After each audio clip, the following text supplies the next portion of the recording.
Салом алейкум, бародаро, ҳама каса хубен? Айни ҳол соат қариб 1:30 шабай, хуб нестем. Видеои барона нав тамошо кардам ва барада тиҷӣ уиди ҳаму бачаи туҷике ки дар Россия поймолш кардан, задан, маибш кардан, корчашапш кардан, угражат кардан. Ака и видеора мо намекардем, шояд бачаҳо бениҳоят хафа мешидан ва хиёл мекарданд ки ё сарҷам набудиян, ё иттифоқ нестан. Фақат барои видеои худшон лайку просмотру подпискаи худшон ҷонканӣ мекунанд. Лек я бачаи тоҷик азоб кашидай, бечора ҷон споридай, блогеро бошанд, ягон видео накардан. Хеле фикро накунем бародаро. Баъди ҳаму тамошои видео рости гап одамда сахт мераса, бениҳоят сахт мераса, барои он ки мо ҳам тоҷикем. Лекин вақте мебинем тоҷики худмона бародармона берунаи ватан ғам метиҳанд, ака ай дасти мо рости гапа бугум ғайраи ҳами видео дигар чӣ мебиёя? Ҳичи омадан наметавонад, барое ки мо дар уҷа нестем. Мо дар уҷа мешидем агар, ака рости гап один в поле не воин меган. Ай дасти як кас ягон кор омадан наметавонист. Барои ҳамин мо чӣ гуфтанем? Бародаро ҳатто илтимос карданд ки бародарҷон, хоҳиш мекунем ҳами худат бо насиҳат ки худат ягон видеонавор ки ӯ видеое ки шумо тамошо карден, ӯ кусока мо дар каналмон мондан наметавонем. Ай кадом сабаб? Барои он ки ура уже ҳама тамошо кардагиай, ура мондан шарт нест. Анаи видеора кардан, баромад кардан пушти ӯ бародар шартае ва дар корае дар ҳамин рӯз. Ӯ видеора мо мемондем агар ютуб хоҳе нахоҳе блок мекард, маҳкам мекард ва анаи видеонаворе ки ман кардистам ира тамошо карда наметавонистем. Лек барон ва барада қариб ҳамаи гапора гуфтанд. Ман чӣ гуфтанем? Ай ҳаматон хоҳиш, барое ки 2012 ман будам Москвада ва дидагием чӣ хел бачаҳои ёша ғам метиҳанд, чӣ хел бачаҳои ёша равон мекунанд. Мисол дар як хона шидагианд бисёриҳо, лек ай ҳама майда фақат шата мехӯрад. Пулш метан, меган бирай магазин ягон продукта биёр, барое ки ту ёштарӣ, гапи ту намегзара, бара худат биёр. Илтимос бародаро, дурай ватан, ҳами дар танҳоӣ нагарден, барои он ки шумо дурай ватанен, уҷа ватани шумо нест ва дар торикӣ шумо медонем ки гаштан бениҳоят дар ӯ шаҳри бегона ҷонтон дар хатарае.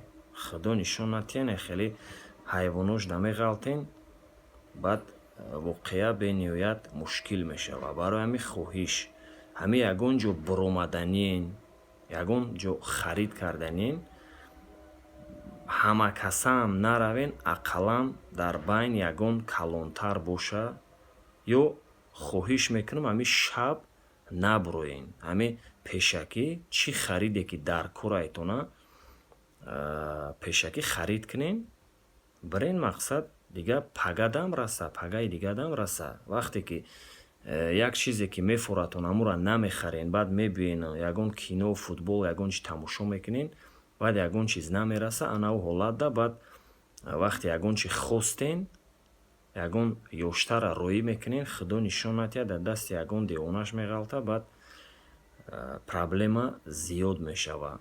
ҳамин ҳамаи бачаҳои тоҷик ба як мақсад рафтагианд, ҳамин ғарибӣ ки пул кор кунам барои пешравии зиндагим, мақсад хона пул равон кунам ки ҳамин фарзандом гушнагира мақсад азоб накашанд, дар гушнагӣ намонанд. Ҳамхе ҳастай. Барои ҳамин хоҳиш мекунам вақте ки нехе ҳамакаса як мушт шидем, ҳамара шикастан қин диҳем. Барои ҳамин ай ҳама хоҳиш мекунам, илтимос, ҳамин бачаҳои тоҷике ки дар Россияен, ҳама каса сарҷамъ шавен, ҳамин дар кӯчаҳои шаҳр бинанд, бигӯянд ки дар ҳақиқатан ҳамин тоҷикҳо марданд, дар ҳақиқатан марданд. Лек дар ӯ ғарибӣ аки хабарҳо бисёр мебиёнд, мақсад пул кати кидат кардагиянд, иша фреб кардагияй, ҳатто бовар кунен як кусок хлебшам ай полкаш дузидагияй, мегӯям ман нагирифтам. Ман дидагием худам хеле чизҳоро дар ҳаёти худам гузаштагияй. Барои ҳамин илтимос, ҳамин чӣ продуктае мекунен, ровна пул партоен, харидто накунен, як аса мақсад тоқа равон накунен, дар торикӣ нагарден ва ҳама каса сарҷамъ шавен, сиҳату саломат кӯракотона карда, пулакҳоро ҷамъ карда хона равон кунед, то ки ҳамун падару модар, аҳлу оила, фарзандо ба як мақсад интизоранд ки падари мо, бародари мо, хештавори мо, як рафиқи наздики мо дурай ватан кор мекуна, меҳнат мекуна барои пешравии зиндагии аҳлу оилаш, дуо мекунанд. Лек бародаро, дар охир гуфтаниям ки боз як бор дига илтимос, ҳамин фикри падару модаратона кунен, фикри аҳлу оилатона кунен, фикри фарзандора кунен. Ҳамин дар торикӣ хоҳиш мекунам нагарден. Ягон казда ягон чиам ваъдаам накунен. Вақте ваъда карден вафо накунен, шояд инам хеле воқеода баъд мепечен, худо нишонат я, баъд инам хеле видеонаворо зиёд мешаванд, паҳн мекунанд. Падару модар, ёру бародар, аҳлу оила, вале худо ӯ падару модари ӯ ин видеонавора дида бошанд, ба фикрам ки саршон вайрон шудагия, худшонам мекананд, дига ҷойи ёфтаншона намедонанд дар киҷо бишинанд. Барои ҳамин илтимос мекунам, чӣ гапе гуфтам, мақсад аки шояд доли бисёриҳо хиёл мекунанд ки и блогерҳо худшон пранк сёмка мекунанд, ҳамаро ахмақ мекунанд, видеонаворои бемаънӣ мекунанд. Лек бародаро, ҳамин дилда ҳастай ку, охе номус ҳастай ку, ҳамин чизе сёмка мекунем намекунем, и ҳамаш барои подписчикоам, вот талаб мекунанд, ҳамхе аст. Лек охирон вақтҳо дида бошен, ҳамин фақат видеое ки ба як кас зарар нестай, мақсад пранкҳое ки пеш сёмка мекардем, сари ягон каса вайрон мекардем, хеле чизо нест. Шояд доли мегуфтагистем ки худшон киям бо моро насиҳат мекунанд. Хай мо бандаи худоем, ба чени фаҳмишмон видеонавор карда дар охир фаҳмондастем ки илтимос бародаро сарҷамъ шавен, пас инай хеле воқео нашаванд. Ман аниқ намедонам ҳамун мардак, ҳамун бачаи тоҷик ягон хатогӣ кардагия, ягон хатогӣ накардагия, ягон чи ваъда додагия, шояд иҷрош накардае. Барои ҳамин гуфтестам ки дар ҳаёт ҳамин бехато одам вақте рафт, ягон кас мақсад ғамаш наметиҳад. Лек ин урусҳо аки соз шамастай, баъд шамастай. Мегӯянд ки семья не без уродов. Дар ҳар як оила якта мебурояд ва дар динам ҳамхе ҳастай. Мақсад уруса хуб шамастай, бад шамастай. Ва тоҷики худ мондам хуб шамаст, бад шамаст. Не мисол якчанд бародаро менависанд, меган урусо дачашон моро ҷо кардагиян, я намуд нағзмон мебинан, я намуд нигаҳмон мекунан.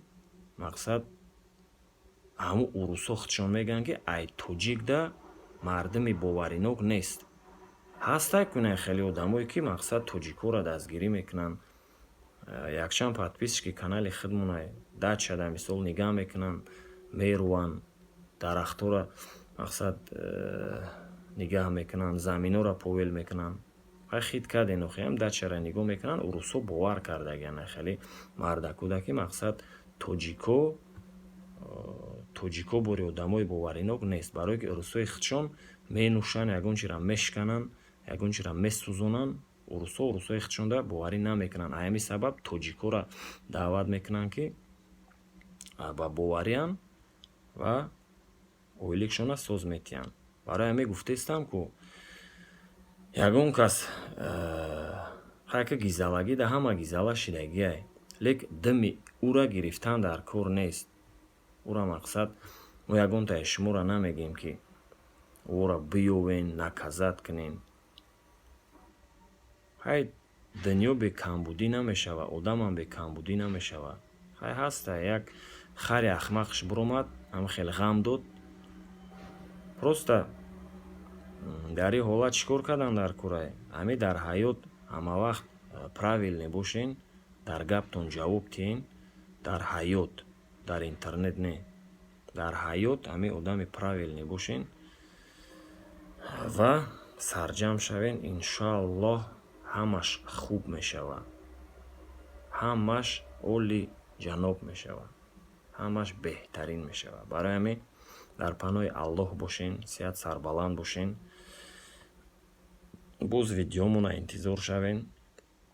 як бародар хоҳиш карда буд ки дар бораи тамоми мардои ғариб як репи беҳтарин бирор имрӯз сабтиш кардем ва насиб карда боша як чанд рӯз пас оиди ҳамин темаам ҳаст. мақсад дар охир мо насиҳат мекунем, шахсан дарди ғариба мехонем ва интизор шавен бачаҳо то видеои ояндара дар канали UGP Ҷавлон. сеҳата сарбаланд бошем.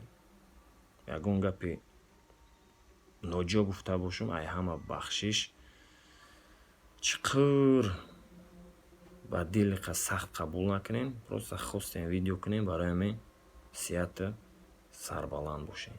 ягон гапи хато гуфта бошем, бо дар охир бахшиш бошем.